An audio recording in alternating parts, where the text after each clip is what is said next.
Yeah, do you have another set? Hold on a second. Thomas, what are you doing? Well, I was trying to unlock the car because we lost the keys. Right, so why are you whispering at it? Well, because it's a snake. I was speaking parcel tongue. Parcel tongue? Yeah. Like Harry Potter stuff? Yeah. All right, well, first of all, on some level, cultural appropriation, I'm offended on behalf of England. And also, it's not real, it's magic. It's a film. You're no fun, you know that? Yeah, go away, he's not gonna fix it.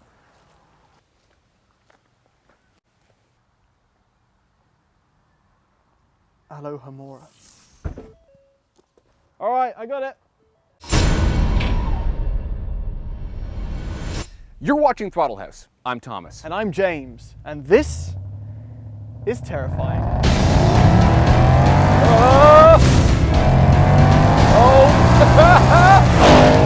It's a Mustang made by God and handed to the devil for polishing. This is the Shelby Supersnake.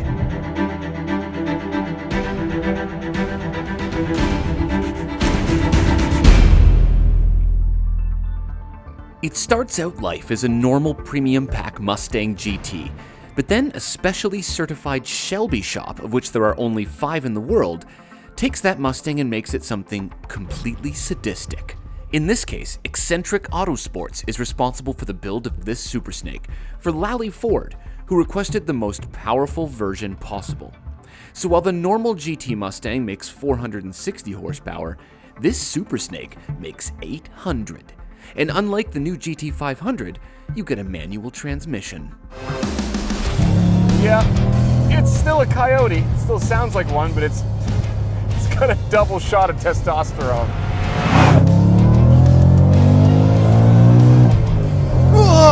And double is right, because this car has almost double everything. Almost double the horsepower as a normal Mustang GT. This has 800 horsepower and almost double the torque. I wish I could say it was double the price, but it's actually not. This thing commands a Canadian price of $170,000. That's quite a bit more than double. So what do you get? Because an extra 100 grand isn't small change.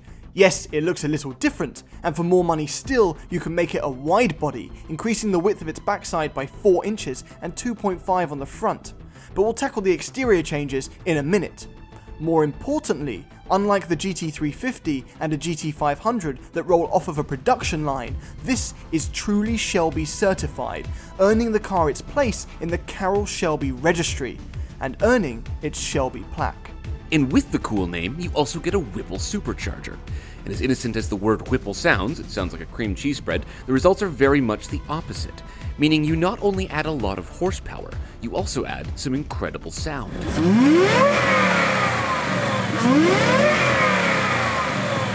And like with the AMG engine, the prestige and artistry of each individual Shelby is paid credit to via the builder's signature in the engine bay. This one was built by ACCD. We think that's pretty rock and roll. And after driving this one for a little bit, have a drink on me, sir. Oh, the rear's gone. We're in Sport Plus mode because track is too scary. No, I'm kidding. I'm going to put it in track mode.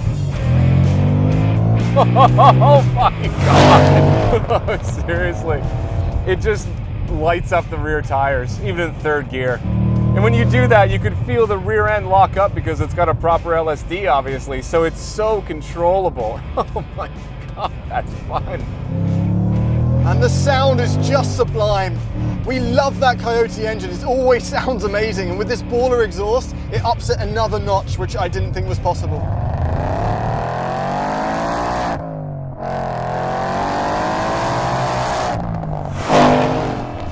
And of course, beyond the pops and burbles, you've got the supercharger whine.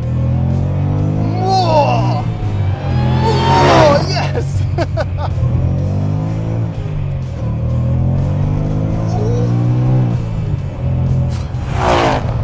As good as it sounds though, there is a bit of boom at just under 2,000 RPM with that exhaust, so take it or leave it. Honestly, as is, this is a very fast car, but the way that it works when you buy a Shelby is that you're kind of hooked to your tuning shop. So you bring this car back to them and they will assess it and they'll retune it based on what they feel and what you've experienced. So honestly, the owner of this car, whenever he takes it back to get it looked at by Shelby, they'll probably modify the tune a little bit and make it even faster. So, how does it drive? What's familiar? Because we've driven a lot of Mustangs.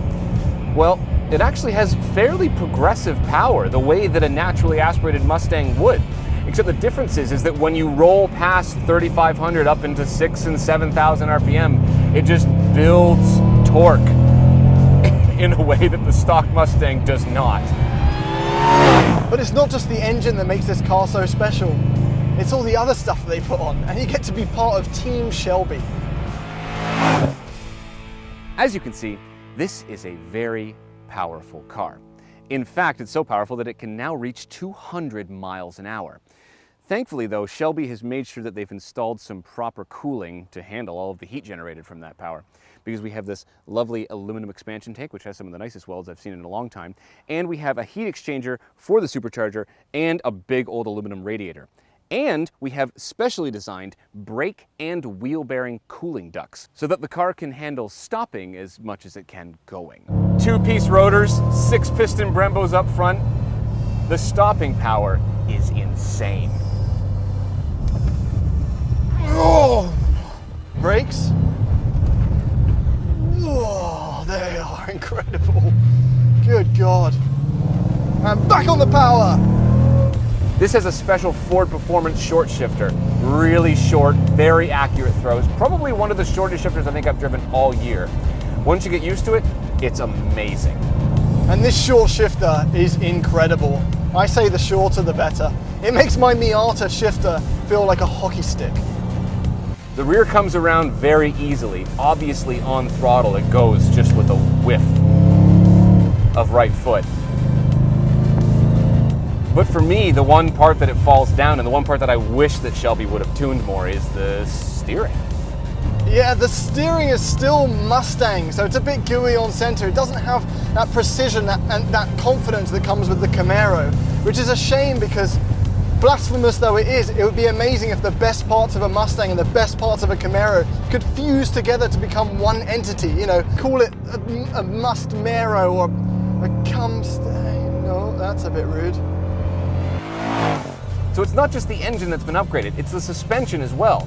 This has some Ford Performance dampers, springs, and sway bars. It's got some GT350 stuff. It's a very stiff ride, I'll be honest, but on these back roads right now, it's incredibly flat, very controlled, actually quite communicative based on how I know normal Mustangs can feel. But if this isn't good enough for you, and you want the full Shelby treatment, you can have them install Penske dampers.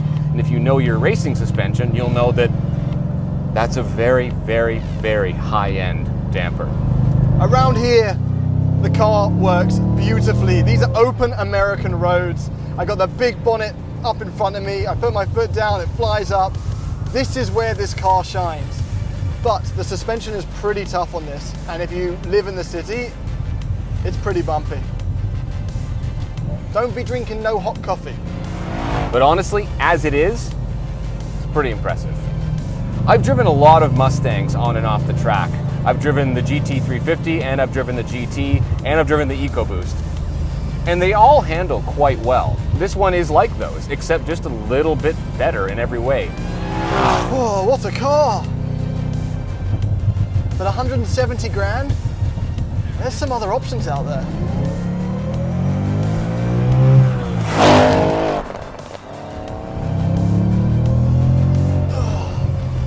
As fun as this is, I'm putting some work in to keep this under control, because this can get really, really out of hand if you're not careful. Well, that is scary. it is scary. And you know me, it takes a lot to scare me. I did 2 tours in Vietnam and this still frightens me. 2 tours of it. James, you were on vacation. Those were museum tours. That's not the point though, is it? It's just there's so much power going to the rear wheels. It is. It's crazy. mind-blowing. Let's talk about the way that it looks, okay? Because it started life as a regular GT Mustang. Yes. And they have changed basically everything that you can see. Yeah, well, we've got this new splitter here. Yeah. This whole front fascia is like the Shelby GT fascia. Yep. We've got these hood vents. The whole hood Well, the hood is hood is different. It's massive. It's also very heavy. Did you notice that? It is very heavy. It's weirdly I found heavy. it less heavy than you. I feel like if this was carbon fiber, But I would yeah. be okay with that. Yeah. It's got awesome badging. This like Shelby Supersnake like badge on the side. It's just really cool looking. Yeah, we've got the nutty 20-inch wheels that you can have in black or bright, they call it, silver. Yeah, so, and you can see the two-piece brakes, which are so powerful. Yeah, and then we've got the 6-piston Brembos in the front, 4-piston in the back. Yep. You need a lot of stopping power for a car this heavy. Yes, you do. Yes, you do. And this powerful. What do you think about the black, though? You know what? Even now, it's already starting to show finger marks. Yes. I got a black car and I wrapped it immediately. Yeah. This you can get in a funky purple, a blue. They paint it at the Shelby factory something special. Yes. I would get a funky color. It does look mean, though. It comes with the dark tinted windows as well, Yeah. as you buy it. So you don't even have to do the badass mods. It's already done. You already look super mean. Yes. Let's talk about the rear end, though. All right. You know what's nuts about this car is it does not let you forget it's a Shelby. You got Shelby there, Shelby there, Shelby, Shelby. On the brakes there's Shelby. Yeah. Shelby here, Shelby there. It says Shelby in the exhaust, too, actually. This is the Shelby Borla exhaust. Oh yeah. Yeah, I have a Borla on my E46 M3. I love it. That's because you're a baller. A baller. a baller. Not Ebola. A baller. When you say Borla and baller, that's the same word. Baller, yeah. Let's look at the interior. Okay. Inside of a Supersnake. It's pretty much just a normal Mustang in here. With a few key differences. Yes. Right? Number one, shift knob. Yeah, this is the Ford Performance short shifter. It is one of the shortest shifters I think I've ever used. It's incredibly short. It's hilarious. It's got a Napoleonic complex, for sure. Yeah. Also, this. I think this is fantastic because it does not look stock. I don't think it looks that new, though. But that's the point. It's like, it's an old style, proper gauge pod, right? It's carbon fiber, you can see it from the outside, and it actually says Shelby on it, by the way. Yeah. Oh, another one? Yeah, another one. You know, I counted the amount of Shelbys on the exterior, the word Shelby on the exterior of this Okay, car. what are we at? 25. 25. That's not including the ones on the inside. Yes. Which is why I think the steering wheel is a missed opportunity, because it's just a Mustang steering wheel. It should have the Cobra. It should have the Cobra on the steering wheel. The GT350 has Alcantara, and the Cobra, and it's an occasion. And even the key on this car is just a Mustang key. I know. Thankfully, though, we have the plaque in here that says that this is a proper registered Shelby with a CSM number. You also have a plaque on the engine bay as well. Yeah.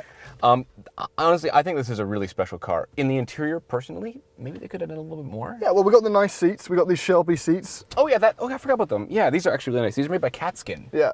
Which is when was the last time we had that on the Camaro 1LT. Yeah, the guy aftermarket put Catskins on. They're really nice. They're very comfortable. Really, really like them. And the car comes with a car cover as well. A matching Shelby car cover. Yeah, and floor mats. Side sills. Yes. There's stuff going on. But it's really cool. Yeah. All right, so we've talked about what it's like on the inside. We've talked about why it looks so epic on the outside, and obviously we've driven it. Conclusion? Yeah. So yes, the price tag takes some stomaching, and with the new GT500 being MSRP'd at less, you'd have to wonder what would cause you to make the jump.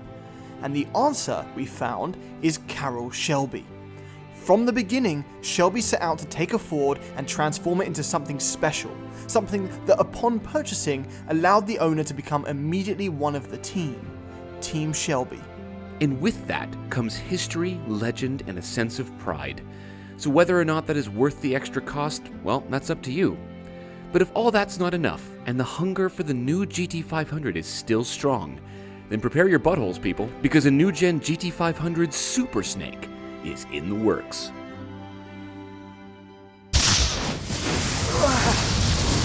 Oh, we're starting to lose it! Yeah. Subscribe!